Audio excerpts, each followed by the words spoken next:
Merci de suivre le programme de Radio Okapi sur le bouquet Canal Plus, sur Channel 572, sur le bouquet DSTV.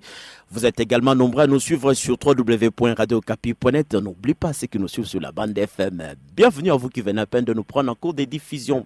Métissage reçoit Jean Bamanissa Saïdi, homme politique congolais, ancien gouverneur de la province orientale et de la province de l'Ituri. Il est également homme d'affaires, mais c'est aussi l'initiateur, le promoteur des Expo Béton, ces salons de la construction et des infrastructures. Et Jean Bamanissa donc retrace son parcours, mais en même temps aussi partage son expérience dans différents domaines. Question d'inspirer des jeunes qui sont à la recherche, à la quête de modèles. Il va également nous parler des Expo Béton, cette manifestation qui se déroule chaque année. Jean Bamanissa répond donc aux questions d'Alain Irung Mouchinj. Okapi Métissage. Monsieur Jean Bamanissa Saïdi, bonjour. Oui, bonjour Alain Irung. Comment allez-vous? Bonne année. Merci, ça va. Merci pour vos vœux, à vous aussi, à tous les auditeurs de Radio Okapi. Merci. Vous avez plusieurs casquettes que je vais résumer en 3 pour notre entretien d'aujourd'hui. Commençons par celle d'acteur politique. Vous avez travaillé comme gouverneur de la grande province orientale, gouverneur de l'Ituri lors du démembrement, député national. Qu'est-ce que vous pensez que les Congolais en général et les jeunes générations peuvent retenir de cette expérience politique? Écoutez, j'ai commencé comme député national en 2006, élu de la ville de Kisangani, et c'était pour moi une très belle expérience qui m'a permis justement de passer à autre chose. Je peux vous dire qu'en 2006, j'étais déjà sollicité pour rentrer au gouvernement, mais j'avais décliné parce que je pensais que je n'avais pas encore assez d'expérience. Et donc, en tout cas, pour une bonne marche en politique, il faut passer par les assemblées, qu'elles soient provinciales ou nationales, sérieusement y travailler. J'ai apporté beaucoup d'innovations. J'espère toujours que je pourrai sortir mon livre qui n'est pas loin d'être terminé, qui reprenait un peu toutes les actions que nous avons eu à faire. Et j'ai toujours un site blog d'ailleurs qui est très fort fréquenté où j'avais versé toutes mes interventions. Et puis gouverneur, cela est une bonne expérience. Vous savez, je me suis toujours positionné comme un indépendant. Un gouverneur a beaucoup de responsabilités directes et c'est vrai que l'Assemblée provinciale est là avec qui elle travaille, ainsi que le gouvernement central.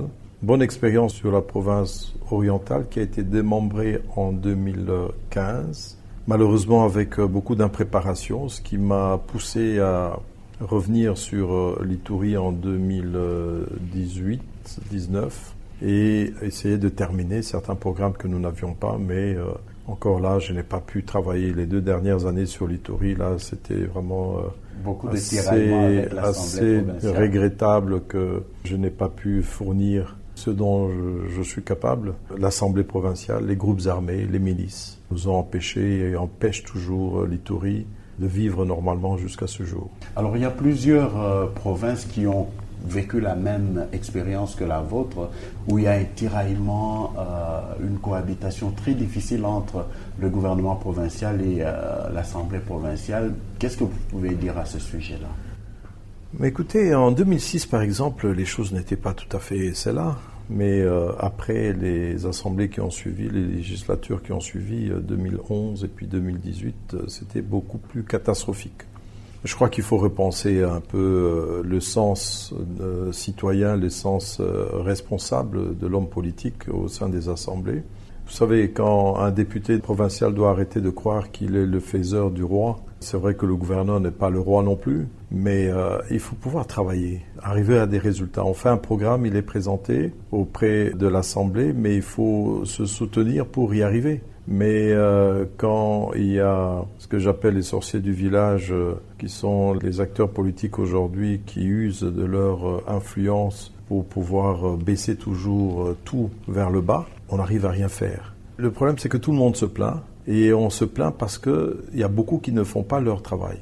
Il faut un moment que tout le monde se dise, voici nos objectifs, on est tous responsables, co-responsables, société civile, politique et exécutif. Dans le politique, donc exécutif et législatif. On peut y arriver. Mais qu'est-ce que vous pensez de cette même mise de Kinshasa, entre guillemets, dont les gouverneurs ont toujours parlé et qui les a toujours fait pleurer?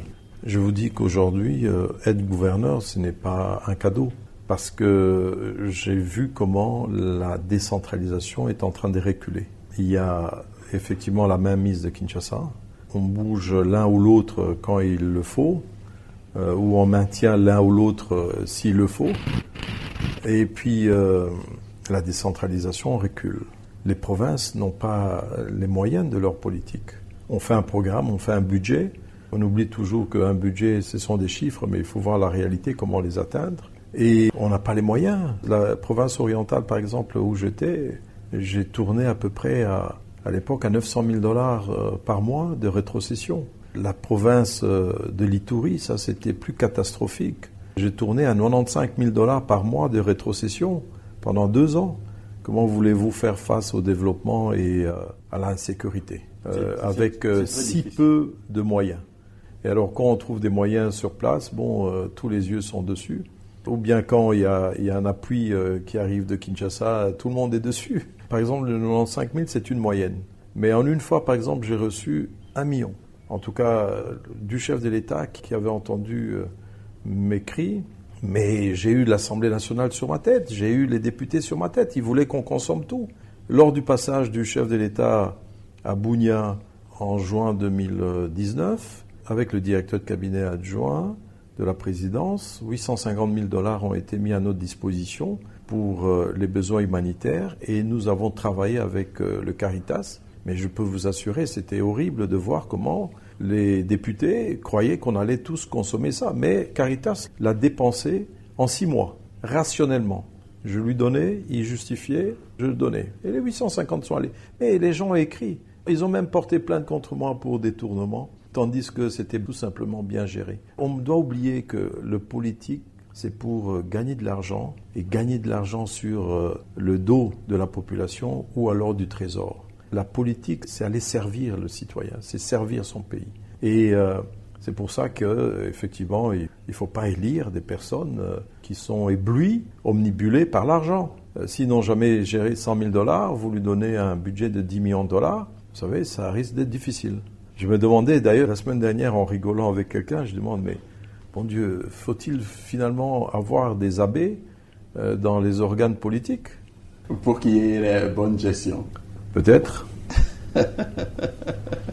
Qu'est-ce que vous diriez aux jeunes qui vous suivent en ce moment et qui pensent que la politique c'est la panacée? Il faut devenir absolument député, il faut devenir absolument ministre et qu'on n'a rien d'autre à faire. Je dis ceci, qu'il faut revoir notre structure de l'administration, du gouvernement central, des gouvernements provinciaux, du pouvoir local, donc les mairies, les bourgmestres, etc. Être un bourgmestre, c'est déjà beaucoup. Être un conseiller municipal, c'est beaucoup aussi. Être un chef de division, un chef de bureau, devrait être beaucoup. Mais l'État, et nous apprécions la réforme, elle est longue. Chaque gouvernement qui vient, on réforme l'administration publique, on réforme l'administration publique.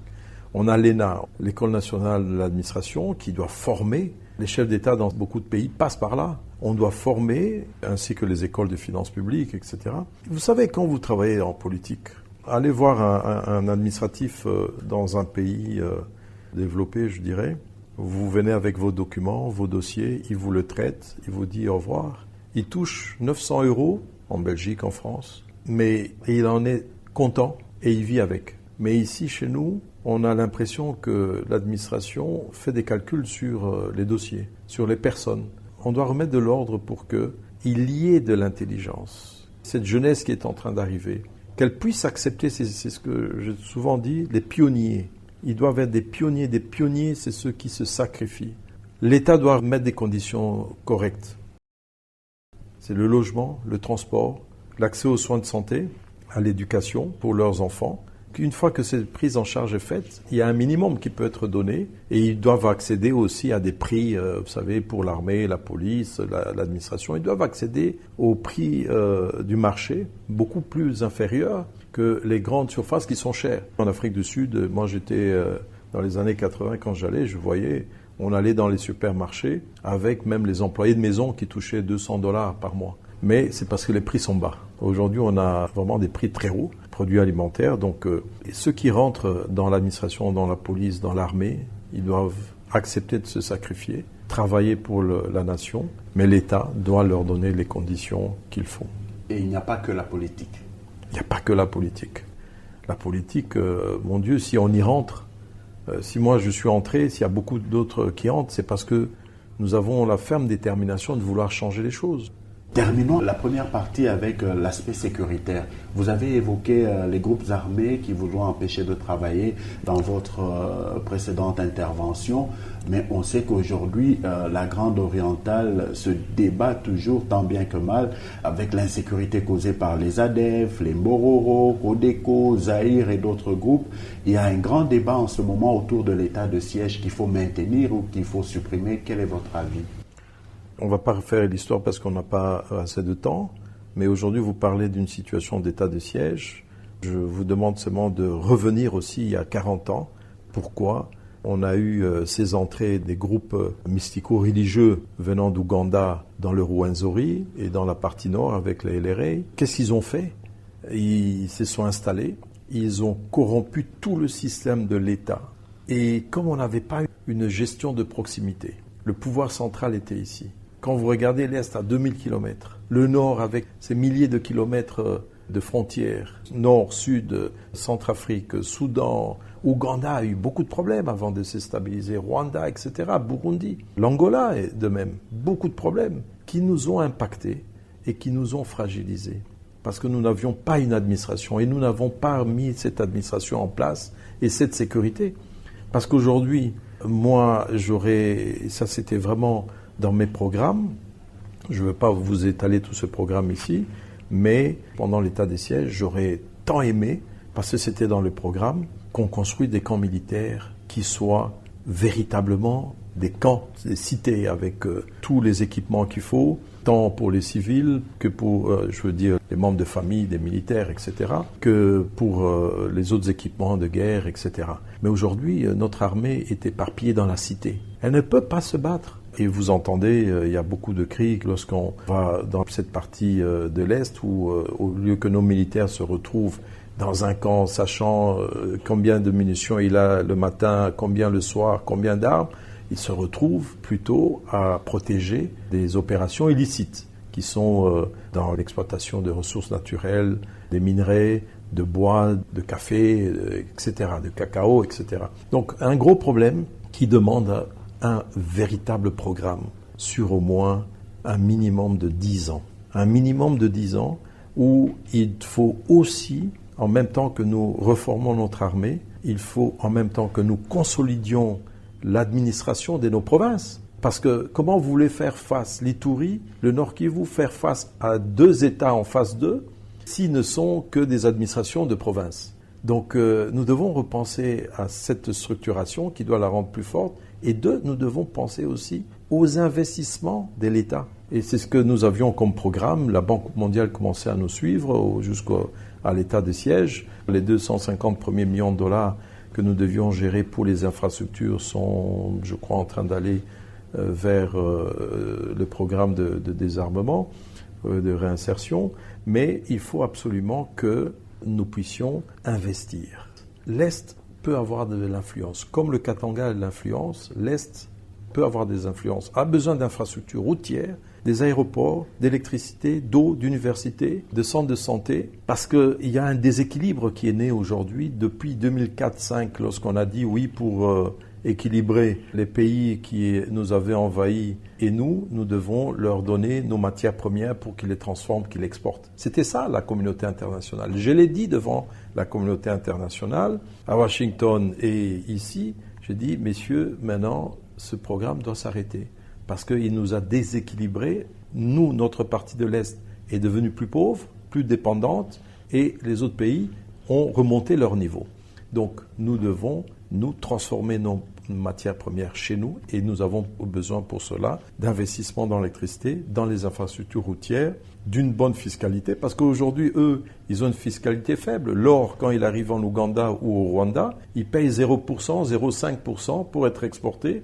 Les raffineries sont là-bas et chez nous, on est entre 5 et 6%. Et donc, on n'a pas des grands magasins. Pour importer, il faut payer trop de charges. Alors, les gens passent leurs produits là-bas, le vendent sans payer ces 5-6%, achètent des produits qui sont moins chers à l'importation, tout ce dont ils ont besoin, repassent sous la fraude, et on a un genre d'économie criminelle qui se met en place. Bref, on met fin à l'état de siège et à court terme ou à moyen terme, quelles sont les solutions? Écoutez, d'abord, comment on est arrivé à l'état de siège? On demande l'état de siège, on y entre d'une façon assez précipitée et non organisée, et on veut en sortir aussi d'une façon précipitée et non organisée.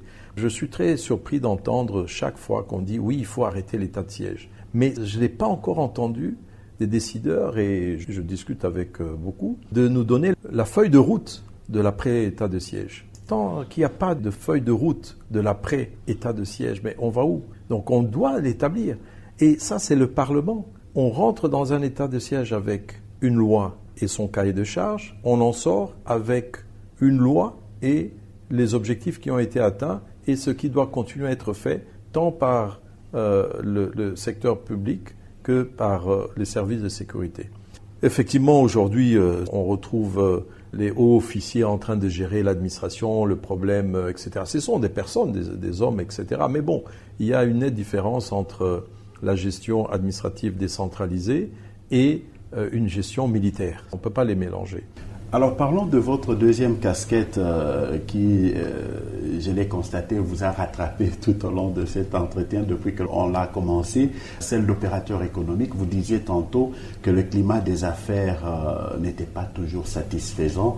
Quelles sont les solutions selon vous pour assainir ce climat des affaires? Aujourd'hui, l'État, nous tous, lorsque nous sommes aux affaires, nous ouvrons l'espace. Aujourd'hui, effectivement, les voyages du chef de l'État à l'extérieur, l'appel des Congolais de la diaspora, des autres pays, etc., sont faits pour ramener. Moi, je vous dirais, bon, le climat des affaires, c'est revoir la fiscalité. La fiscalité, moi, un DG de la DGRAD m'a dit, écoutez, si moi j'étais opérateur économique, je fermerais tout de suite.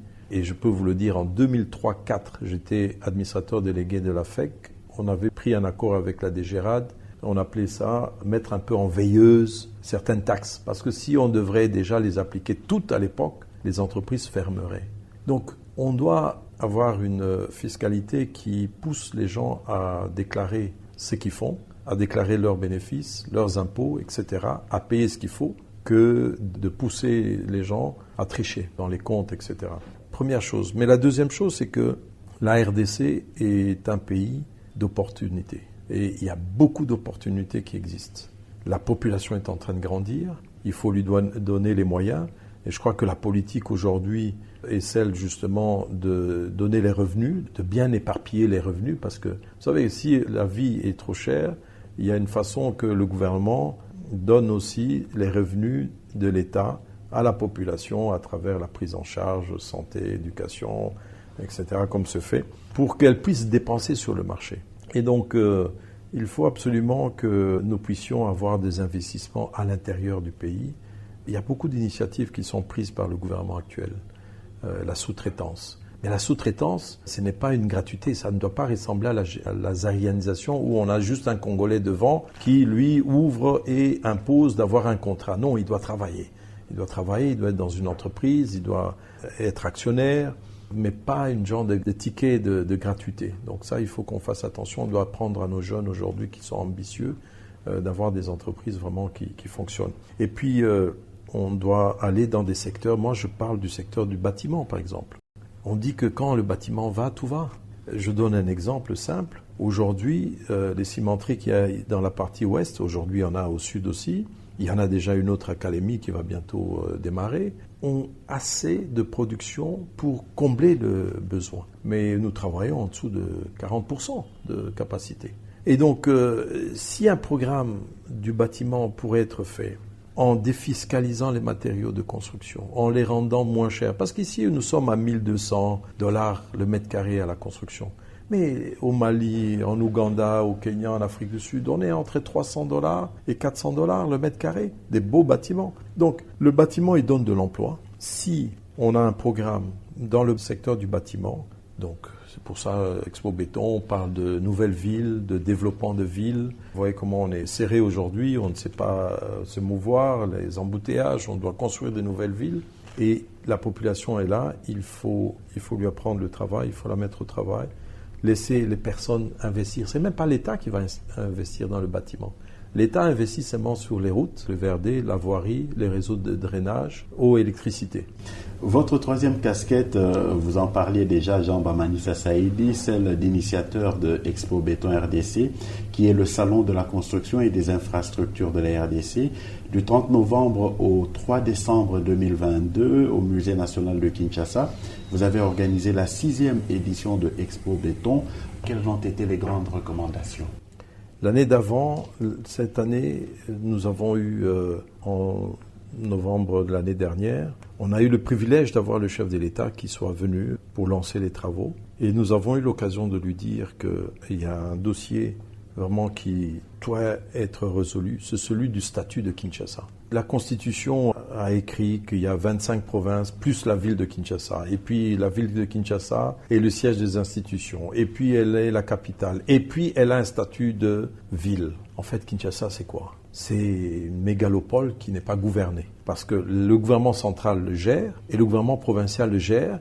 Et le pouvoir local, donc c'est le bourgmestre alors, les 24 bourgmestres qui gèrent. On ne peut pas voir ça. On n'a qu'à regarder un peu Gontingue, Jobourg, etc., comment ça marche et les autres grandes villes.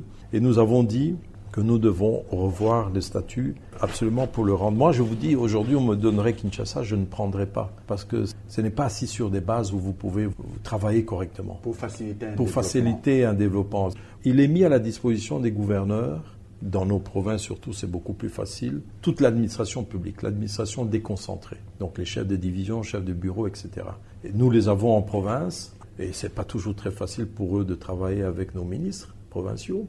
Ils sont mis à notre disposition. Mais à Kinshasa, ils ont leurs patrons qui sont les secrétaires généraux et les ministres nationaux. Mais est-ce qu'ils obéissent au gouverneur ? Et voilà, il y a deux administrations qui fonctionnent. Et le gouverneur a ses ministres et ses conseillers. Et il n'a pas la main mise sur les services.